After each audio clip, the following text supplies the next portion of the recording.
Então, esse é o segundo estudo da série de Jeremias. O estudo da semana passada foi uma introdução e esse é a continuação, né? O estudo 2. Nós não vamos passar o livro inteiro, porque o livro é muito extenso, então a gente vai pegar partes selecionadas. É isso que eu vou fazer a partir de hoje, né? Hoje, na semana que vem, pegar partes selecionadas de Jeremias. Revendo os falsos profetas da época de Jeremias, os falsos profetas pregavam que tudo iria bem e que Deus não castigaria. Então, Jeremias 23, 16 e 17 diz: O Senhor Todo-Poderoso diz ao povo de Jerusalém: Não escutem o que os profetas dizem, pois eles estão iludindo vocês com falsas esperanças. Dizem coisas que eles mesmos inventam, e não aquilo que eu falei. Eles continuam dizendo aos que desprezam a minha mensagem: tudo irá bem. E dizem aos teimosos: a desgraça não cairá sobre vocês. Só deixa eu fazer uma observação aqui que eu já deveria ter feito antes, mas às vezes a gente pensa em profeta como aquele que tem uma visão de uma coisa que vai acontecer no futuro, né? Mas não, os profetas eram a voz de Deus ao povo. Então, eram aqueles que tinham a incumbência de levar a palavra de Deus ao povo. Então, não é só profecias dos profetas, não é só uma visão do futuro, né, de algo que vai acontecer daqui 200, 300, 400 anos. Mas são aqueles responsáveis por levar a palavra de Deus, né? E nesse sentido, esses profetas aqui, eles estão iludindo vocês com falsas esperanças. Eles deveriam estar falando a palavra de Deus, mas ao invés de falar a palavra de Deus, eles dizem coisas que eles mesmos inventam, eles estão dizendo coisas que eles acreditam, que eles acham, e não estão sendo a voz de Deus. Então, eles mesmos inventam e não aquilo que eu falei, diz Deus. Porque Deus estava mandando pregar destruição, que viria o castigo. E eles, não, eles achavam que não. Eles continuam dizendo aos que desprezam a minha mensagem, tudo irá bem. Quando Deus diz que não irá bem, né? Vai vir o castigo. Ou eles se arrependem, ou virá o castigo. Quer dizer, não está tudo bem. Mas esses falsos profetas dizem que não, está tudo bem. Tipo assim, Deus é amor. Ah, Deus é amor, não tem problema. Tem problema sim, você tem que se arrepender. Senão, Deus pode castigar, sim, senão a condenação vem, a condenação aqui é a condenação eterna. E dizem aos teimosos, né, os teimosos que não querem obedecer a palavra de Deus, que não querem se arrepender, eles dizem a desgraça não cairá sobre vocês, quando Deus diz que a desgraça vai cair sobre eles, né? Então, são pregadores e são profetas que estão pregando coisas erradas, coisas falsas, né? Não estão sendo a voz de Deus. Deus enviou Jeremias, o seu profeta verdadeiro, para anunciar o castigo que viria e chamar o povo ao arrependimento. Essa era a mensagem de Deus para o povo da época. Jeremias 20 diz assim: cada vez que falo, diz Jeremias, tenho de gritar e anunciar violência e destruição. A mensagem de Jeremias não era uma mensagem agradável. A mensagem de Jeremias não era uma mensagem de salvação, no sentido de que tudo vai dar bem. Não. A mensagem de Jeremias é uma mensagem de violência e de destruição. Se vocês não se arrependerem, o castigo de Deus virá e a destruição virá, como veio, né? E Jeremias 3, 12, 13 diz: Volte, ó infiel Israel, declara o Senhor, reconheça o seu pecado, você se rebelou contra o Senhor, o seu Deus. É isso que Deus quer. Então, a mensagem de Jeremias, resumidamente, é essa: volte, ó infiel Israel, volte a Deus, ou seja, se arrependa, reconheça o seu pecado, porque você se rebelou contra o Senhor, o seu Deus. Volte, se arrependa, converta a sua vida, reconheça os seus pecados, se arrependa, volte para mim, porque se você não se arrepender, virá a destruição, virá o castigo, virá a violência, né? Então essa é a mensagem de Jeremias. uma mensagem bem dura. Bom, no primeiro estudo foi mais uma introdução, né, ao livro de Jeremias. Dessa vez a gente vai dar uma olhada no conteúdo de Jeremias, tá? Então vamos lá. Jeremias capítulo 2, versículo 1 e 3 e 3:1 diz assim: A palavra do Senhor veio a mim. Vá proclamar aos ouvidos de Jerusalém. Eu me lembro de sua fidelidade quando você era jovem. Como noiva, você me amava e me seguia pelo deserto. Israel, meu povo, era santo para o Senhor. Os primeiros frutos, as primícias da colheita, né? Os primeiros frutos da sua colheita. Mas você tem se prostituído com muitos amantes. Veja aqui, né? Então, a noiva amada, mas infiel.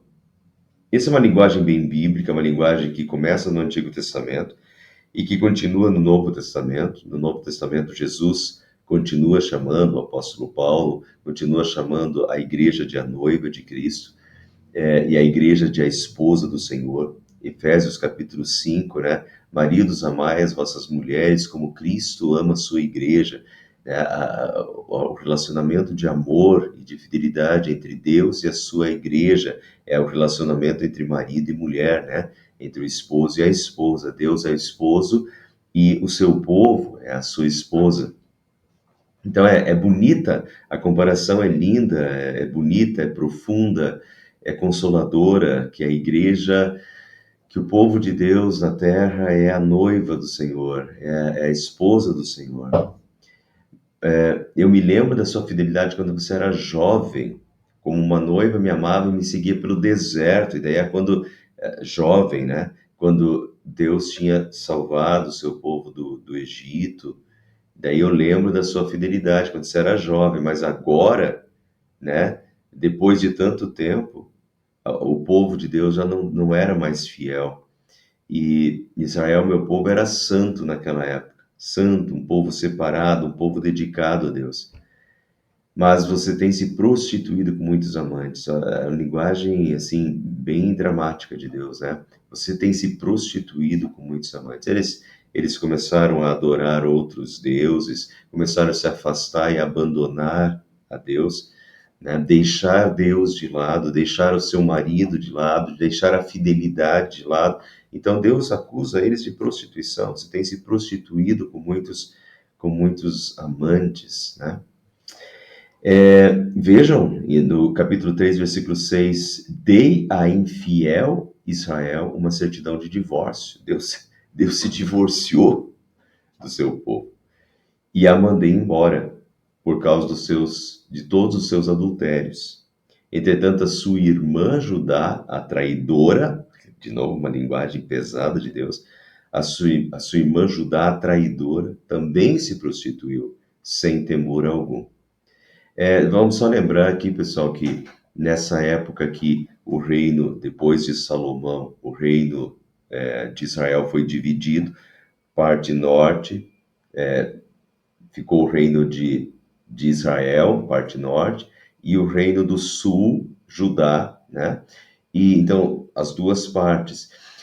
A parte norte, que se chamava Israel, eles caíram, né? Eles foram invadidos primeiro. Eles eram muito mais infiéis. A parte do norte foi muito mais infiel. Não teve nenhum rei fiel. Enquanto no sul, pelo menos, teve pelo menos 2 reis fiéis no Reino do Sul. Já no Reino do Norte não teve nenhum rei fiel a Deus. Então a parte norte caiu primeiro.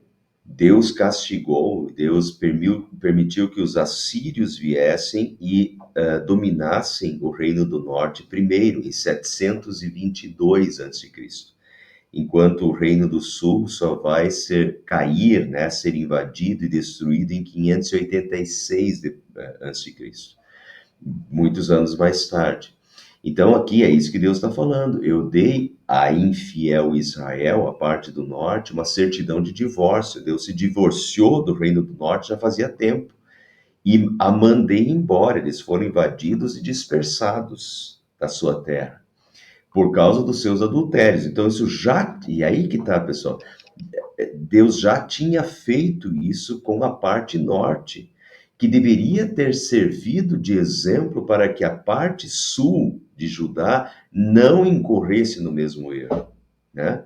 Mas, pelo contrário, ao invés de evitar, de aprender com o erro da parte norte de Israel, Judá não aprendeu com o erro, e daí vem, entretanto, a sua irmã, a irmã de Israel, Judá, parte sul, a traidora, também se prostituiu, sem temor algum. Apesar de tudo isso, sua irmã Judá, a traidora, não voltou para mim de todo o coração. Apesar de tudo isso, apesar de tudo que Deus tinha feito com o Reino do Norte, que deveria ter servido de exemplo, né? Apesar de tudo isso, a sua irmã Judá, a traidora, não voltou para mim de todo o coração, mas sim com fingimento, declara o Senhor. Porque em Judá estava Jerusalém, a capital. Em Jerusalém estava o templo, e no templo continuavam acontecendo os sacrifícios. Então, para ajudar, para o povo de Judá, poxa, eles têm a cidade santa, eles estão na cidade santa, essa cidade de Deus, é o trono de Deus, eles têm o templo, Deus não vai destruir essa cidade. Nós continuamos fazendo sacrifícios diários no templo, o culto do templo continua. Então, isso é um fingimento, porque a vida era porca e miserável, totalmente afastada de Deus, mas se fingia de religião. É igual os fariseus na época de Jesus, que Jesus chama eles de sepulcros caiados, né? Bonitos por fora, feios por dentro. E essa é a questão, é fingimento, né? Você não voltou para mim de todo o coração, mas sim com fingimento. Aparentemente era religiosa, mas a prática da vida mostrava infidelidade total a Deus. Jeremias 2:21 diz assim, outra metáfora, né, muito bíblica no Antigo e no Novo Testamento, de que Israel, né, o povo de Deus é a videira amada, amada mas degenerada. Eu a plantei como uma videira seleta, selecionada, de semente absolutamente pura. Como então contra mim você se tornou uma videira degenerada e selvagem? Então, essa é a condição, pessoal, é isso que a gente tem que levar. Porque o castigo vai ser tremendo, o castigo vai ser destruição de Jerusalém, destruição de tudo, morte, vai ser templo queimado, casas queimadas, destruídas, muros queimados, destruídos, destruição completa de Jerusalém. O castigo foi tremendo, mas antes do castigo, e isso que a gente tem que levar em consideração, Jeremias, eu falei disso na semana passada, Jeremias começou a profetizar 41 anos antes da destruição do templo, 44 décadas. 41 anos antes da destruição do templo. Então, a destruição vai ser tremenda, mas não que não tenha sido avisado, foi avisado. E Deus chama o seu povo, né? Eu plantei uma videira seleta, selecionada, semente absolutamente pura. Como então você se tornou uma videira degenerada e selvagem? O povo se degenerou, né? Abandonou Deus. E esse é o estado do povo de Deus na época, né? Nessa época de Jeremias.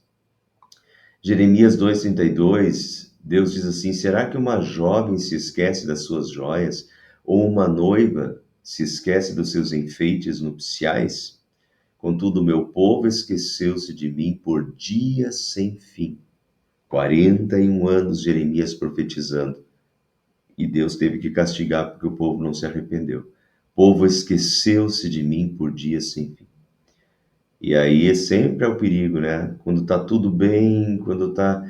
Daí as pessoas vão se afastando de Deus aos pouquinhos, vão abandonando a Deus, parece que não precisam mais de Deus porque tudo tá indo bem, né? O povo esqueceu-se de mim, diz Deus, né? O povo abençoado, essa videira abençoada, né? Essa noiva abençoada, que tem tudo da parte de Deus, mas por ter tudo, por ser tão abençoada, começa a se tornar autossuficiente, achar que tudo provém dela mesma, se afasta, né? esquece de Deus. Jeremias 2,13 diz: o meu povo, Deus dizendo, né? O meu povo cometeu 2 crimes. Eles abandonaram a minha fonte da água viva. De novo, um exemplo bem marcante, né? Jesus, no Novo Testamento, quando Jesus vem, Jesus diz: eu sou a água da vida. Eu sou a água da vida, né? Então, eles me abandonaram a minha fonte da água viva e cavaram as suas próprias cisternas, cisternas rachadas que não retêm água. Abandonaram a fonte da água da vida e cavaram poços, né? Cisternas para eles, só que cisternas rachadas que não retêm água. Isso eu acho que continua acontecendo, as pessoas abandonam a Deus e eles mesmos começam a construir a sua religiosidade, ou construir.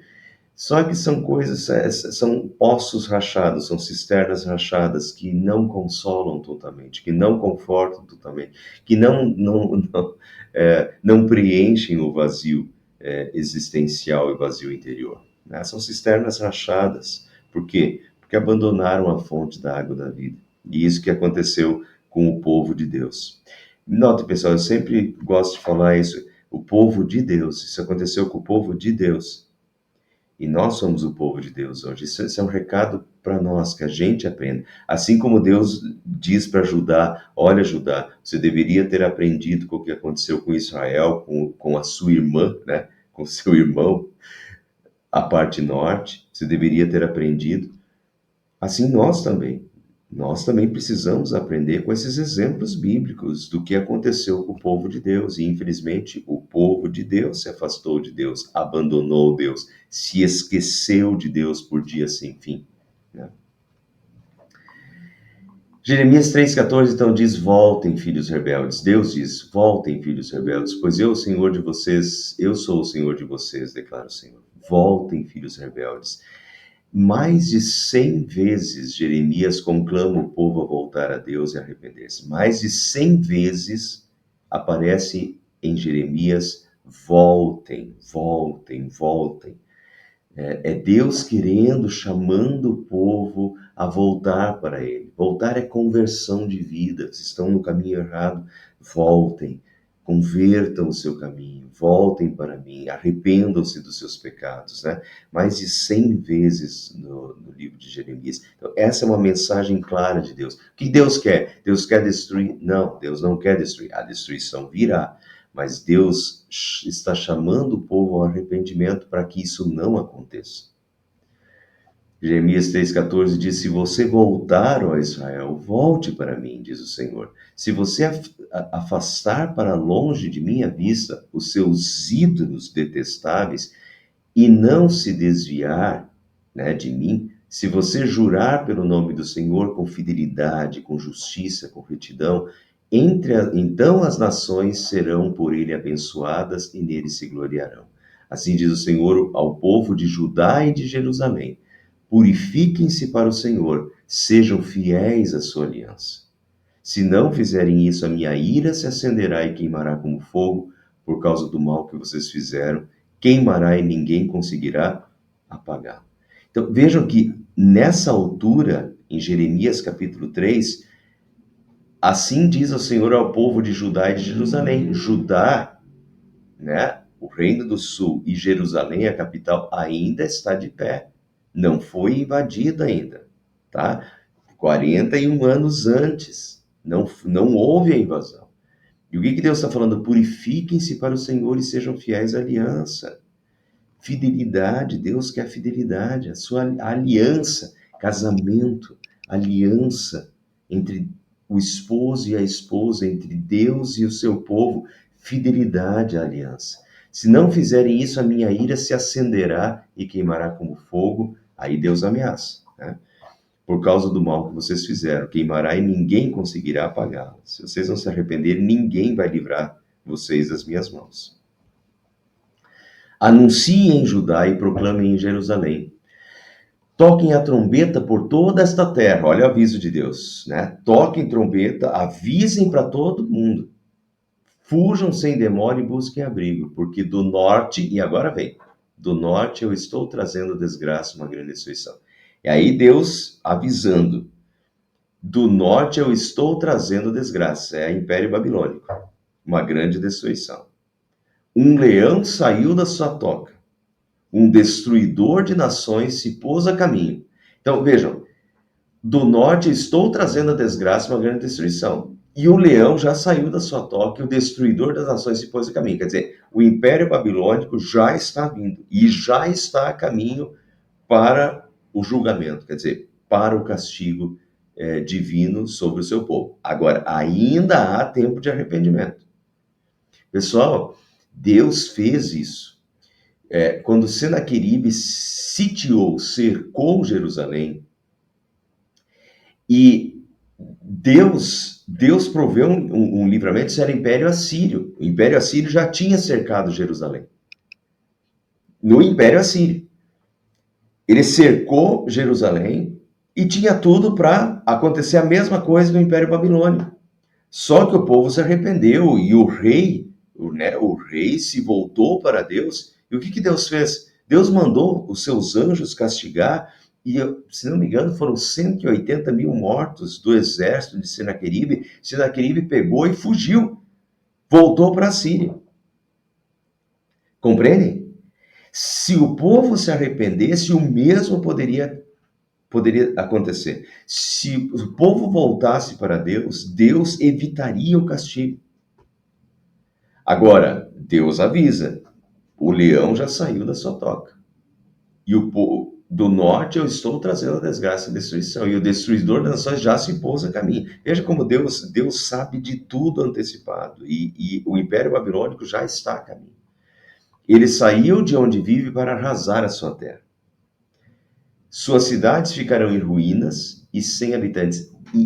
Pessoal, Jeremias teve que falar isso para o povo não acreditou, porque o povo achava que Deus jamais faria isso com a cidade santa dele. Que Deus jamais faria isso com o templo. Mas foi exatamente isso que Deus fez. Eu já falei isso anteriormente, em Lamentações de Jeremias. Deus quebrou as muletas, porque isso eram muletas que eles tinham. Ah, cidade santa, nós estamos protegidos porque é a cidade santa. Deus quebrou a muleta. Ah, nós estamos protegidos porque aqui está o templo de Deus e Deus não vai permitir. Deus quebrou a muleta. Né? Então, suas cidades ficarão em ruínas e sem habitantes. Foi exatamente o que aconteceu quando o Império Babilônico veio em 587. Por isso, ponham vestes de lamento. Olha o que Deus quer. Vestes de lamento, chorem e gritem. Deus quer arrependimento, pois o fogo da ira do Senhor não se desviou de nós. Deus quer que eles se arrependam, vistam vestes de lamento, chorem e gritem, enquanto ainda há tempo, e se arrependam disso. E daí Deus diz, destruirei a cidade de Sião, que Sião é o monte, né? O monte Sião, onde estava o templo. É outra forma de falar de Jerusalém. Destruirei a cidade de Sião. Assim diz o Senhor dos Exércitos. Derrubem as árvores e construam rampas de cerco contra Jerusalém. Vejam que é exatamente o que acontece depois quando Nabucodonosor sitia, cerca a cidade e constrói rampas, né, contra Jerusalém, aquelas rampas para invasão, né, da cidade. Ó cidade da falsidade, ela está cheia de opressão. Olha o que Jerusalém tinha virado. Cheia de opressão. Assim como um poço produz água, também ela produz sua maldade. Deus escrevendo a situação, né? Como é que Deus tinha falado antes? A videira seleta que se degenerou. E agora, como um poço produz água, ela produz sua maldade, opressão, né? Ouça a minha advertência, ó Jerusalém. Do contrário, de novo, ouça a advertência. Ainda há tempo, mas, do contrário, eu me afastarei inteiramente de você e farei de você uma desolação, uma terra desabitada. Foi o que aconteceu. Eu me afastarei inteiramente de você. Deus está... Jerusalém é o trono dos pés de Deus. O templo é o trono da habitação de Deus na terra. Então, Deus está nela.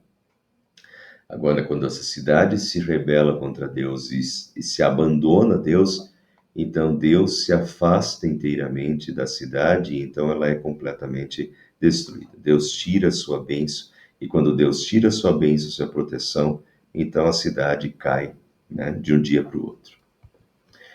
Essa é a palavra, e daí vamos estudar o capítulo 7 para terminar o estudo de hoje. Esta é a palavra que veio a Jeremias da parte do Senhor: fique junto à porta do templo, vejam? Jeremias era para se colocar do lado da porta do templo do Senhor e proclamar essa mensagem. Agora, você lembra que eu falei que Jeremias foi perseguido? Imagine Jeremias parado do lado da porta da igreja, hoje em dia. Né? O profeta de Deus parado do lado da porta da igreja, anunciando que vai vir destruição. Né? E foi isso que aconteceu, mas Deus mandou: fique junto à porta do templo do Senhor e proclame esta mensagem. Que mensagem? Ouçam a palavra do Senhor, todos vocês de Judá, que atravessam essas portas, as portas do templo, para adorar o Senhor. Assim diz o Senhor dos Exércitos, Deus de Israel: corrijam a sua conduta e as suas ações, eu os farei habitar neste lugar. Então veja, era para ele se colocar do lado da porta do templo. E o que era para ele falar? Que Deus estava avisando: corrijam a sua conduta e as suas ações. Ou seja, se arrependam da sua vida, convertam os seus maus caminhos, né? Não, veja, ficar do lado da porta do templo. O pessoal está entrando no templo. E a mensagem mais ou menos é essa aqui, ó. Não adianta entrar no templo e continuar com a vida porca e miserável que vocês estão tendo. Então, corrijam a sua conduta e suas ações. Não adianta prestar culto. Não adianta entrar por essas portas e fazer sacrifício. Não adianta entrar por essas portas do templo aí bonitinho, né? Aparentemente religioso, e continuar com a sua vida de pecado. Arrependam-se, corrijam a sua conduta e as suas ações, e eu os farei habitar nesse lugar. Quer dizer, se vocês ainda há tempo, corrijam a sua conduta e suas ações, e vocês vão continuar habitando nesse lugar aqui. Agora, não confie nas palavras enganosas dos que dizem: este é o templo do Senhor, o templo do Senhor, o templo do Senhor, né? Como se nada fosse acontecer, porque o templo do Senhor estava ali. Mas se vocês realmente corrigirem a sua conduta e as suas ações, e se de fato tratarem uns aos outros com justiça, se não oprimirem o estrangeiro, olha tipo, os 10 mandamentos em prática, né? A prática da vida, não é teoria, é prática, é conduta, né? São boas obras. Se vocês tratarem os outros com justiça, se vocês não oprimirem ao estrangeiro, ao órfão, à viúva, não derramarem sangue inocente neste lugar, se vocês não seguirem outros deuses para a sua própria ruína, então eu os farei habitar neste lugar, na terra que dei aos seus antepassados desde a antiguidade para sempre. Então, notem que a permanência na terra está condicionada à fidelidade do povo a Deus. Deus deu essa terra. Deus deu essa cidade santa. E Deus deu esse templo. Agora, no momento que isso é bênção de Deus, mas isso está condicionado à fidelidade do povo de Deus. No momento que o povo de Deus já não é mais fiel, Deus tira a terra, Deus tira a cidade, Deus tira o templo, Deus acaba com as muletas religiosas do povo. Né? Então, eu os farei se vocês não oprimirem o estrangeiro, o órfão, se vocês não derramarem sangue inocente, se vocês não seguirem outros deuses, eu os farei habitar nesse lugar, na terra que eu dei aos seus antepassados desde a antiguidade para sempre. Mas vejam, vocês confiam em palavras enganosas e inúteis dos falsos profetas. Vocês pensam que podem roubar e matar. Quer dizer, os judeus, né? Pensem nos fariseus na época de Jesus. Viviam no templo. Mas o que Jesus diz? Vocês são sepulcros caiados, podres por dentro e bonitos por fora. Aparentemente religiosos. Então, vocês pensam que podem roubar e matar?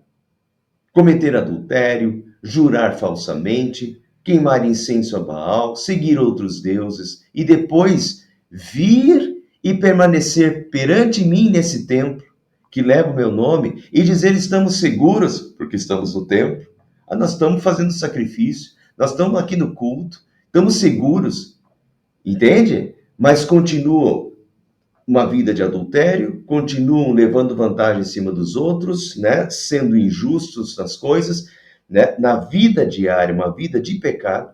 Olha, roubar, matar, cometer adultério, jurar falsamente, adorar outros deuses, e depois vir aqui para o templo, permanecer perante mim nesse templo, que leva o meu nome, e dizer estamos seguros. Seguros para continuar com todas essas práticas repugnantes? Este templo que leva o meu nome tornou-se para vocês um covil de ladrões. Quem disse isso? Também Jesus, né? Jesus, quando entra na Semana Santa e expulsa os vendilhões do templo, e diz que transformaram a casa dele em covil de salteadores, covil de ladrões. Cuidado, diz Deus. Eu mesmo estou vendo isso, declara o Senhor. Deus está vendo. E Deus julga, e Deus conhece o coração. E não adianta essa religiosidade aparente, de aparência. Domingo vai bonitinho para a igreja, segunda, terça, quarta, quinta, sexta, sábado né, faz tudo errado. É o diabo, né? É do diabo. Domingo vai pro templo, parece que é de Deus. Vai santinho para a igreja no domingo. E depois volta a fazer tudo, né? Viver do jeito que o diabo gosta. É isso. Essa incoerência, Deus sabe de todas as coisas e não se engana a Deus. É isso que Deus está jogando na cara do povo. Se arrependa. Ainda há tempo.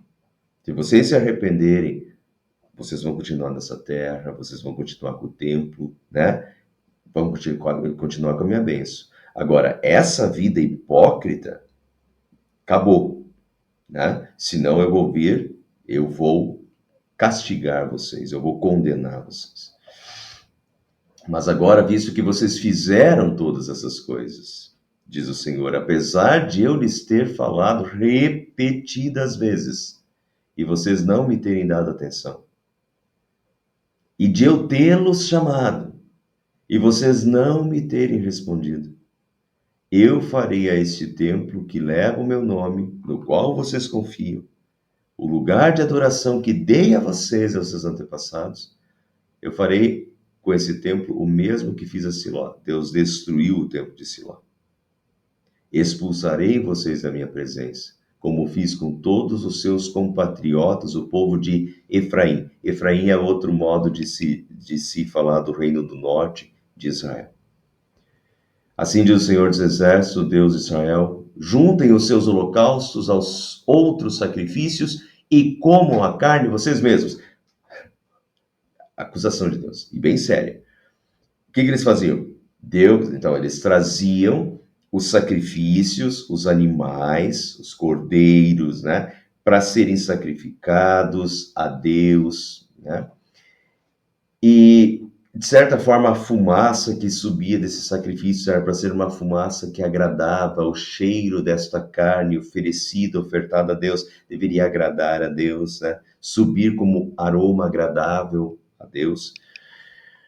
Mas o que Deus diz? Juntem os seus holocaustos, essas comidas queimadas, e os outros sacrifícios que vocês fazem, e comam a carne vocês mesmos. Eu não vou mais aceitar, Deus está dizendo, eu não vou mais aceitar esses sacrifícios de vocês.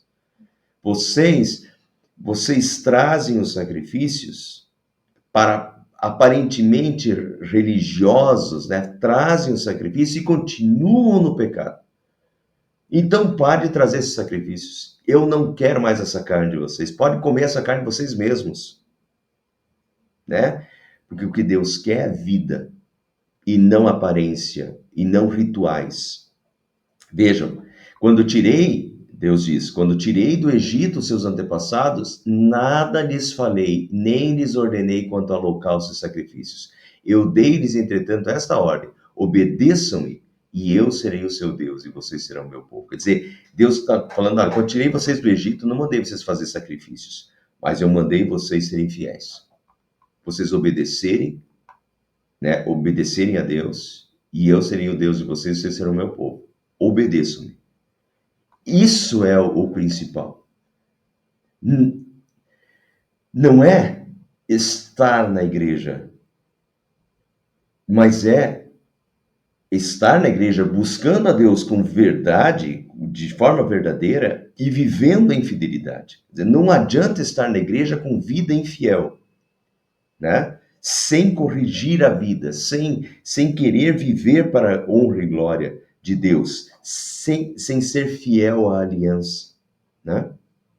Isso aqui não quer dizer, pessoal, que a gente vai conseguir viver de uma forma completamente santa, que a gente não vai ter erro. A gente vai ter erro. A questão é quando as pessoas se esquecem de Deus, se afastam de Deus e começam a fazer tudo de uma forma mecânica, e acham que está tudo bem porque vão na igreja, mas não tem compromisso de vida com Deus, não tem compromisso de fidelidade com Deus.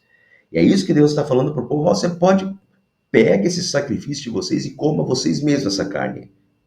Eu não aceito isso. Porque antes, isso daí deveria refletir a fé de vocês e a fidelidade de vocês, os sacrifícios. Antes disso, eu quero obediência.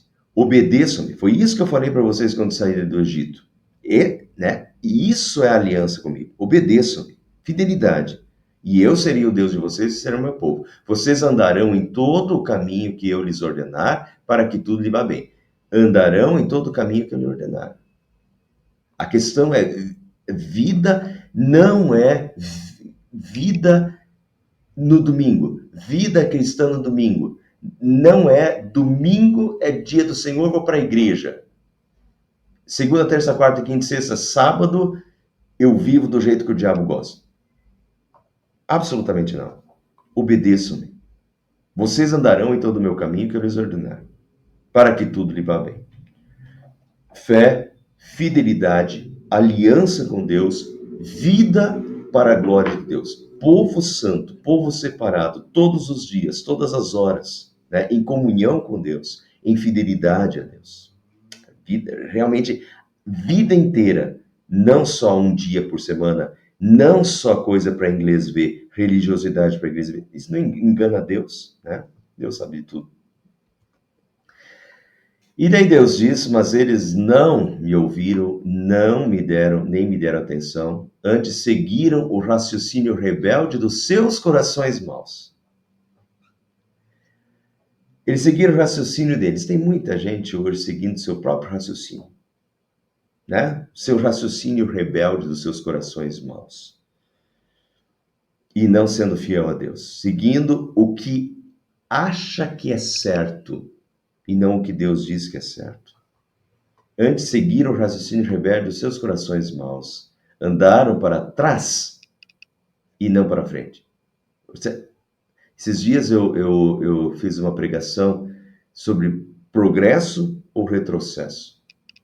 Tem gente que acha que está progredindo, só que está progredindo fazendo coisas que Deus disse para não fazer. Isso é progresso? Não, isso é retrocesso. E é isso que Deus está dizendo, que eles andaram para trás, seguiram o raciocínio rebelde dos seus corações, fizeram o que bem entenderam, andaram para trás e não para frente.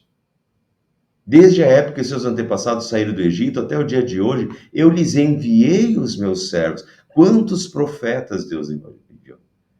Os profetas, os meus servos, os profetas. Dia após dia, Deus enviou, Deus chamou ao arrependimento, mas eles não me ouviram, nem me deram atenção. Antes tornaram-se obstinados e foram piores do que os seus antepassados. Quando você lhes disser tudo isso, diz Deus para Jeremias, quando você lhes disser tudo isso, eles não o escutarão. Deus já está antecipando. Eles estão tão obstinados no pecado, tão degenerados, que Deus já antecipa o que vai acontecer. Quando você lhes disser tudo isso, eles não o escutarão. Quando você os chamar, não responderão. Portanto, diga a eles. E daí, pessoal, por isso que Deus já diz que o leão já saiu da toca e que já está a caminho. Deus já sabia que o povo Deus estava dando oportunidade, Deus estava chamando, mas Deus já sabia que o povo não ia escutar e não ia responder. Portanto, diga a eles: esta é uma nação que não obedeceu ao Senhor, o seu Deus, nem aceitou a correção. A verdade foi destruída e desapareceu dos seus lábios. Cortem os seus cabelos consagrados e joguem-nos fora. Cabelos consagrados, né? Tinha uma questão de não cortar o cabelo. Lembram de Sansão, né? Que deixou o cabelo crescer, era o voto do nazireado, que era um voto de fidelidade a Deus. Então, deixa cabelo crescer como um voto de fidelidade a Deus, só que não só deixa o cabelo crescer, mas continua fazendo tudo errado, né? Então Deus diz assim, olha, de novo, assim como antes Deus tinha dito, pode comer essa carne vocês mesmos, porque eu não quero mais esse sacrifício de vocês. Porque vocês não querem, não querem se arrepender, só querem trazer sacrifício e aparentar culto, mas não querem consagração, não querem vida de fidelidade para comigo. E agora Deus diz, ó, cortem os seus cabelos consagrados, jogue-nos fora, pode jogar, pode cortar e jogar fora esse negócio, né? Quer fazer voto para com Deus, mas não quer viver, é só para inglês ver, fazer voto, deixa o cabelo crescer, mas continua com a vida porca miserável? Não adianta, né? Corta o cabelo consagrado, jogue fora. Lamentem-se sobre os montes estéreis, pois o Senhor rejeitou e abandonou essa geração, que provocou a sua ira. Deus está irado com o seu povo. E aí, pessoal, para terminar hoje, vocês estão notando, né? Arrependimento precisa fazer parte da nossa vida cristã. O que Deus está fazendo com o seu povo é chamando o povo ao arrependimento. E isso vale para todos, de todas as épocas. Vale para nós hoje também. Deus não quer religiosidade vazia, religiosidade de aparência. Ir para a igreja no domingo. Vai para a igreja. Ah, mas eu fui para o culto. Foi para o culto, mas prestou atenção. Foi para o culto, saiu do culto arrependido, disposto a fazer diferente, a consagrar sua vida a Deus em todas as suas ações, viver para a honra e glória de Deus em todas as suas atitudes, nas suas palavras, nas suas atitudes, no que você faz, aonde você está. Viver uma vida para a glória de Deus, uma vida de aliança com Deus, para a honra e glória de Deus, porque Deus não quer vida de aparência, né? Então, o arrependimento precisa fazer parte da nossa vida cristã. Não confiarmos que por irmos ao templo, participarmos da Santa Ceia, cumprirmos rituais religiosos. Ah, eu faço devocionais todos os dias em casa, eu participo dos grupos de estudo bíblico. Pode ser que você faça tudo isso e continue ainda uma vida sem arrependimento. E, tipo assim, faz essas coisas como os fariseus. É uma coisa exterior, mas por dentro não está arrependido, continua fazendo o pecado e vivendo no pecado, né? Fazendo o que é contrário a Deus, mesmo sabendo, continua fazendo, mas vai para a igreja, mas faz os rituais religiosos e acha que está tudo bem com Deus, e não está tudo bem com Deus, porque Deus quer fidelidade, coração, consagração, né? Comunhão com Deus, em tudo, na vida. Então, cumprimos rituais religiosos, está tudo bem no nosso relacionamento com Deus, mesmo que na vida diária estejamos desagradando a Deus. Deus quer obediência, fidelidade, Deus quer frutos dignos de arrependimento. Como diz João, né? Pregação de João Batista: arrependei-vos e produzi frutos dignos de arrependimento. Vejam o que Jesus disse. João Batista disse: quando João viu que muitos fariseus e saduceus vinham ao batismo, disse-lhes: raça de víboras, quem deu a entender que vocês podem fugir da ira que está por vir? Ira que está por vir. Condenação eterna, pessoal. Destruição de Jerusalém foi castigo e condenação temporal que aconteceu naquele tempo.